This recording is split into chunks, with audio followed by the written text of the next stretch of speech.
Cleveland Cavaliers are winners again, this time north of the border. The Cleveland Cavaliers get a huge win over the Toronto Raptors by a final score of 131-108.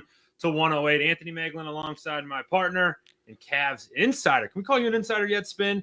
Spencer Spin Davies recapping the end of the first half of the season as the Cavs head to the All-Star break with a ridiculous 44-10 record. Yeah, it was a hell of a first half of the season, no doubt. I think we're going to probably keep it more or less to the game today, but just more of the habits that we've seen time and time again with this group. And it really has looked like the last couple of games what they looked like in November. Like it really was one of those things where they closed out the season on a high note, despite what Tristan Thompson and his little game at the end there with the dunk and obviously the ensuing mean mugging at the end from the Toronto side. But it's just one of those things where I think they have the right mentality, and I've said this time and time again on the show just about how mature and mentally prepared they are at every moment. Like, this is a situation this week where you could easily say, all right, we had a hell of a first half of the year. This is nothing going into the break. This is a time where we can just kind of rest on our laurels. And it did not happen. Like, they came out and just stomped these two teams with the Timberwolves at home, obviously, on Monday, and then tonight in Toronto on Wednesday before heading over to the Bay in San Francisco. So kudos to them, man. They've just been able to do this and just know what they have to do in order to get victories, but also continue to build the habits that are going to pay off in a couple months. It's amazing, because exactly what you said is the perfect way to describe it, because tonight was the perfect trap game night, right? Your job's done, right? You had a great first half, whether you win tonight or you lose. You're north of the border. I'm sure guys are heading right to the beach after this, or heading wherever they got to go for the All-Star break. But instead, they come out, they score 131 points, right? You saw it the other night when they took on the Timberwolves, and the T-Wolves on the other side had Anthony Edwards score like 50 points, right? Almost go for 50 in a game where he kind of took it over. But the Cavs go for 131 tonight, and their leading scorer had 21 points, and it was Donovan Mitchell. Like, this was such an evenly spread game from Donovan to Darius to Jared to Evan to DeAndre Hunter off the bench, Sam Merrill off the bench, Max Strus. I mean, dude came right out of a microwave at the start of the game and hit 4 threes before I didn't even know the game. I had just got an alert the game started. By the time I got to turn it on, we were up 19-9, and Strus had 12 points. Like, it was as good of a start as you could get, and such mature is the right word, a mature take care of business night for the Cavs. And the defense is really what started it all. Just the job that the perimeter defenders did tonight, and that goes for Max Strus and Sam Merrill, obviously DeAndre Hunter, but even Donovan Mitchell, I thought, and Darius Garland just staying in front of their man, guarding their yard, and then Evan Mobley and Jared Allen took care of the rest. They were swatting guys, altering shots, and then it was leading to easy opportunities on the other end, and that's how it goes with this Cavs team. Defense to offense, you obviously know what the result's going to be. Everybody's going to get to their spot. You bring up Max Strus. He hits up 4 of his first 6 threes of the night. Obviously, he only had 4 total, but that first quarter really set the tone, and just the DHOs with Evan Mobley were really working between Strus and Merrill coming off of those. But, it's just the three-pointers overall. When you look at Sam Merrill hitting, 4+, you had DeAndre Hunter looking really comfortable, really doing a good job of relocating and getting to his spots. There were a number of corner threes tonight, but also just when the first option wasn't there, staying in the play and off ball, recognizing where he needed to be for his teammates to kick it out to him. Like, those are the little things that I think will come along with DeAndre. But overall, in a team effort, like you said, the distribution was crazy tonight. Ton of guys with 10+ field goal attempts, but nobody like over 15 or something like that. Like, it's a good box score to look at. It's clean, and just a lot to like. And you could point at one of these things like where the Cavs they were up like 41-17 after 1 or something like that. The Raptors, they closed the gap. I think they got it down to like 18, and there was a fast break opportunity for Toronto going the other way. I believe it was Jamal Shed and RJ Barrett, and one of them threw up an alley-oop but it was Craig Porter Jr. who just deflected the ball. He skied for like a block on a ball that it's a deflection, but it was basically a block where he hits it off of the glass, and then the Cavs are going the other way. And then he comes back and cuts through the middle. I think it was Donovan Mitchell who found him for an and one through traffic. Like, that is a play right there that just sums up what this Cavs team is capable of and how deep they are. Like, Craig Porter Jr. was fantastic tonight in the minutes he had. And, you know, like, you can't give enough credit to everybody. And it's just, what else is new? What else is new? You know, like, I don't a bunch of people, like, before the game were like questioning Kenny Atkinson for starting Max Strus, and the armchair coaches at home were like, why is he starting? DeAndre Hunter should be our starter. Well, maybe he's just experimenting a little, guys. Did you notice in the second half how Evan Mobley was playing with Darius Garland and Donovan Mitchell was playing with Jared Allen? And he's just continuing to try these different things and experimenting. By the way, no Ty Jerome. So what happened? The first guys off the bench were Sam Merrill and DeAndre Hunter. We haven't had that happen. But don't you trust this guy by now? There's no reason to question anything at this point. We're over 50 games into the season. They're 44-10. They're 4 wins off of the mark from their total last year, and they have the best record in the NBA. So I just don't see what else you can question, and it's just been so consistent, and it's been fun to watch, quite frankly. We got to look out below. Whoever sent the tweet out that Spence saw, we got to be careful tonight, because we got Spin fired up here. Appreciate everyone jumping in with us as we recap Cleveland's 131-108 victory. Jump into that comment section if you're watching live. We got a nice audience here with us. And Spin, you hit on a lot of things. One thing I want to touch on here, 48 made field goals tonight, 34 assists. The Cavs were moving the ball really, really well. And yes, they weren't playing the Boston Celtics. They're playing the Toronto Raptors. You're supposed to win this basketball game. But it's just when the Cavs are moving the ball, one of the possessions that really sticks out to me, I think Donovan got to the lane and kicked one out to Darius in the left corner. And Darius didn't even catch it, just touch past it, caught it with his hand, touch past it into Strus cutting. Strus goes up for the right hand on the left side layup, misses it. Jared gets the rebound and one. And it was like, oh, these dudes, tonight's their night, but they're so unselfish. And that's one of the themes that is night after night after night after night. It doesn't matter who it is. It could be Donnie. It could be Ty Jerome. It could be Donovan. It could be Evan. It could be whomever. They don't care. They move the ball, and the ball gets to the right spot.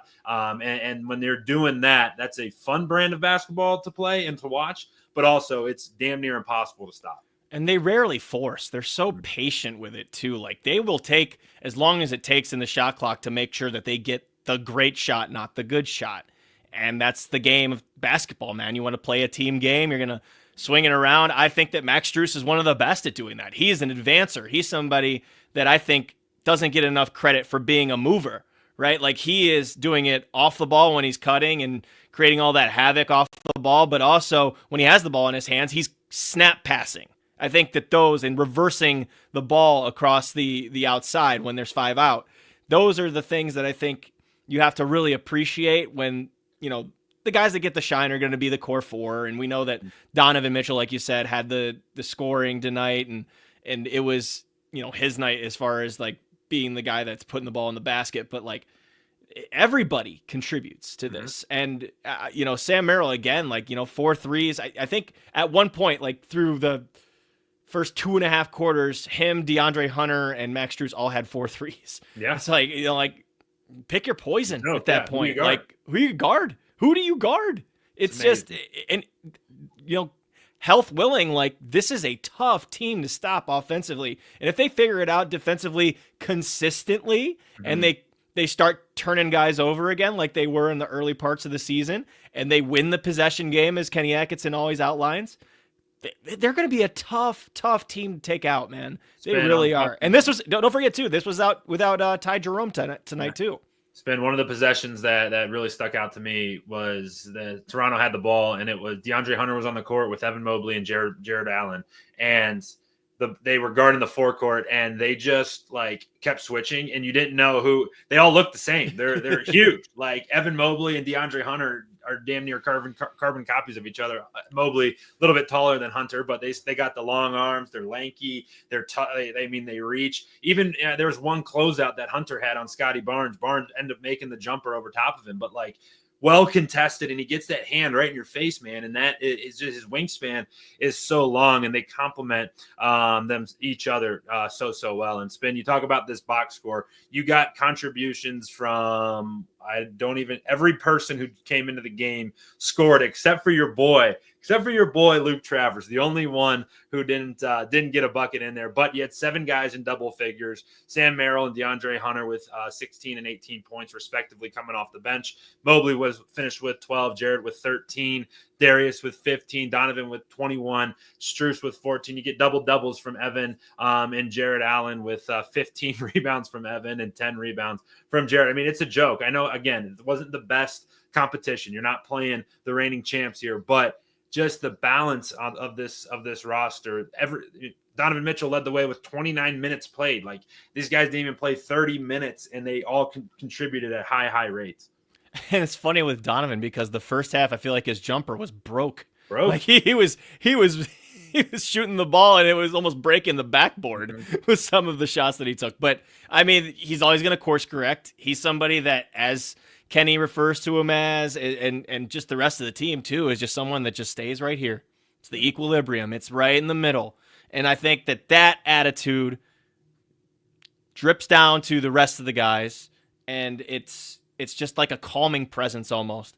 And how many times can you talk about a calming presence from an all-star leader like that too? Like, that's special to have. It's not just the chemistry, but it's also the mindset that I think a lot of people have to appreciate with Donovan, because you know how fans are, how even coaches are. Like, Kenny even admits it. Like, shoot, even if you look at like Max Strus, like, he's somebody that's very emotional and plays emotionally. But Donovan is just that even keel, cool hand Luke type, man. Like, and man, physically, he's starting to look really, really good too. More and more dunks as we've seen. I know the one didn't count tonight, but when he ripped through and threw one down with 2 hands, and he was doing the whole show on the rim, he's looking like he's in a good place. And I mean, can't talk enough about Darius Garland. You can't talk enough about Evan. And then, you look up and what was it? 13 and 10 for Jarrett. How many times have I done this postgame show? Yeah, he probably had 12 and 12, and you could just look at it going in blind and say that, and you're probably right. He probably shot 90% from the field or 80%. Exactly. On less than 10 shots, like, it's just how it goes. Oh, right? Mm-hmm. Yeah, you texted it to me. You said I was spoiled rotten earlier in the night because I had a bad take. I got a little frustrated. I had a bad take, but it's fun. It's been a fun first half, man. This team's special stuff. And trivia question of the night. I know you were watching. You were dialed in. Your boy. We know you're tied in with the Cavs. We know you love the G League covering the charge. Amani Bates had himself a day. Played in both the G League game earlier today, then comes in, and he's my favorite guy to watch come off the bench because he gets in. Once the ball touches his hands, that thing's going up, man. He is letting that thing fly. 1 of 2 from the field, 3 points in the NBA game tonight after playing a full G League game earlier today. And he scored his first points of the season last game too. Got a 3 off against the Wolves. But yeah, it's good to see a couple go in the last 2 games for Imani. And what I saw too is I saw a little bit of more defensive effort when he was in there. I know this is the time of the game that really doesn't quite matter, but like, you're going to look for those habits. Like, for example, like Imani, pokes a steal from behind and then leaks out in transition and runs the floor correctly. Those are things you look at. Luke Travers going out and getting an offensive rebound in the last, few minutes of the game. Those are things that you're going to look at if you're a coaching staff and say, okay, we know he's giving it his all at this point. You're going to have to earn your minutes because this rotation is obviously not getting any bigger. So you have to do that with your time. And then, as I brought up before the show, as the show started, Tristan Thompson, he knows he's not playing too much, so he takes advantage and throws down a dunk with the time expiring. And Darko Rajovic did not like that, and neither did the Raptors. And there was a little bit of a scuffle in the middle of the court. But that's how you close the first half. Yeah, there you go. When TT goes back home, he makes the rules, right? He makes the rules. So, Spin, heading into the All-Star break, We got guys competing at everything. I know you and Spencer are going to kind of get into it a little bit tomorrow on the podcast, and we'll plug that here in a little bit. But you got you got Darius in the the 3-point contest. You got Donovan and Evan in the skills challenge, and then obviously all three of them are playing in the All-Star game. Kenny's going to be coaching one of the teams. What is your favorite part about All-Star Weekend? Certainly, it's changed over the years, but there's still some really fun aspects to it, and the Cavs are going to have their imprint and their handprint all over it this coming weekend. It's always All-Star Saturday night. It's the 3-point competition now more than anything, because I think the dunk contest has been watered down. Hopefully I'm wrong. I think the whole like corporate element of it has kind of turned me off. Yeah. Like Donovan was talking about the 3-point contest last year. He's like, yeah, I was shooting on a neon green court. There was a lot of things going on. Yeah. That stuff kind of turns it off for me. But I always like the celebrity game. I think that maybe this format with the All-Star game could be fun with the tournament, format that they're going with. I know that some of the global All-Stars, some of the younger stars, and the other ones are more of the veteran stars on the teams. And then you obviously have the rising stars that get put into the mix. So the rising stars games is always fun, but the winner of that being able to play against the actual OGs of the league that are the All-Stars, I think that could be fun. I think they're going to have to, really bring the competition, because they are the ones who are looking to prove something, whereas maybe some of the other guys are like more lax and not trying to get hurt. But All-Star Weekend, I think, is kind of, I don't want to get into it too much. I'm souring on it here as of late, and that's just not because I'm getting old. I think there's a lot of elements to it that have changed, but I obviously will be paying attention, pulling for DG in the 3-point contest. He was practicing it this week. Yeah. He had the racks out at the end of practice on Tuesday, so that was cool. And then you have the skills challenge with Don and Ev. So I think that could go pretty well for him too if they do things the right way. Yeah. No, it could be a lot of fun. I tend to agree with you on a lot of your takes right there. It's not the best basketball to watch, but it'll still be cool to see. It's the pageantry, It's the pageantry. Like last year, Don comes out with the Sam Merrill jersey on. That was awesome. See what DG's got up his sleeve this year. Yeah. That stuff you're going to pay attention to and have fun with. But we'll see. It'll be fun. But more importantly, when the Cavs come back after the All-Star break, they don't play for 8 days. So a nice break for a lot of the guys. Need well-deserved rest, well-earned rest. But they come out and it's no rest for the wicked. They start with the Brooklyn Nets right out of the gate, and then they go Knicks, Grizzlies, Magic, Celtics to end the month of February. That's a little bit of a gauntlet coming. Welcome back. Yeah. Yeah, that is a tough way to start it. I think that'll be good, though, because, you get thrown back into the fire. If you got a little rust, work it out. Work it out right now. Once you get into March, it's on, man. Like Kenny's been saying, man, they're getting into playoff rotation. They're going to try to be looking at – they're going to be probably upping the minutes a little bit more than we're used to seeing, because he's done such a good job managing them up to this point. But now that we're getting into the latter stages of February – and going into March, you're going to really want to get those guys used to that workload. So I'm interested to see what it gets trimmed down to with 9 to 10, I would assume, and who is in that spot. So should be really fun to see how it works out, and obviously the combinations, and still integrating DeAndre Hunter into all of this. Maybe Dean Wade comes back, maybe Isaac Okoro comes back, and then you really have a lot of cooks in the kitchen to figure out who's going to play where and how long. So I'm intrigued, but I'm looking forward to it, and it's a good problem to have if you're Kenny Atkinson. It definitely is. Something crazy, just doing some quick math here. Only 28 games left on the schedule. That's wild to say. You got 5. I need this break, Megs. Yeah, I know. You need it. What are you doing? You get 8 days off. You're obviously going to be recording some stuff. You're going to be making content. You doing anything fun? I think you and I are catching some hoops on Saturday afternoon. Anything else? Oh yeah. Shout out to Cade Davies, by the way, playing for Capital. Capital beating Marietta tonight. Good job. Shout out to the job, boys. Let's go, Carol. We're going to catch the boys at JCU, the alma mater for me and Spencer German. It'll be fun. But a well-deserved break for you, Spin, as we head to the All-Star break. The Cavs sitting in the catbird seat of not only the Eastern Conference, but the entire league. league, as they have they're tied at the top with the Oklahoma City Thunder, who are 43-9, but they have a 5.5 game lead over the Boston Celtics, who are 39-16. If you want to draw it up any better, I don't know how it would look. You're sitting very, very pretty heading into the second half of the season. Spin, what do we got coming next? We got a podcast dropping tomorrow. What else we got coming down the road? Yeah, courtside with Cavs on SI tomorrow with Spencer German. When we will do it, I will let you know, probably in the afternoon some point. As you see in the top right corner, I'm not going to try to point because I got it wrong last time, but top right corner, that is our logo. And it is a fun podcast to do between me and Spencer German. We have a good time doing it. We do it live on YouTube, live on X, wherever you listen to your podcast afterwards. We will drop it. Please like, subscribe, rate, comment, do all that good stuff. And continue to subscribe to our Cleveland Cavaliers on SI YouTube channel that has grown exponentially over the last year. And we've been getting a lot of love. So truly appreciate you guys for doing that.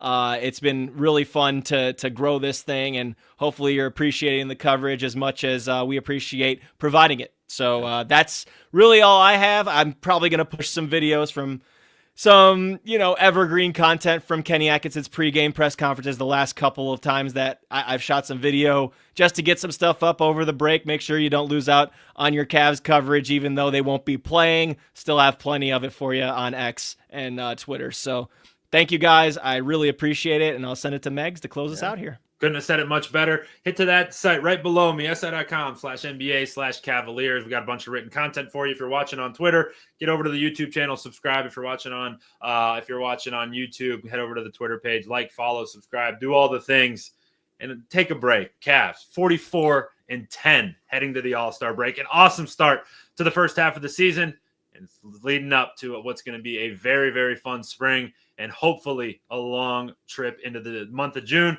Hopefully we're playing for an NBA Finals here in a couple months. Appreciate you guys hanging out with us. For my partner, Spencer Spin Davies, I'm Anthony Moeglin. Until next time here, the Cleveland Cavaliers on SI YouTube channel.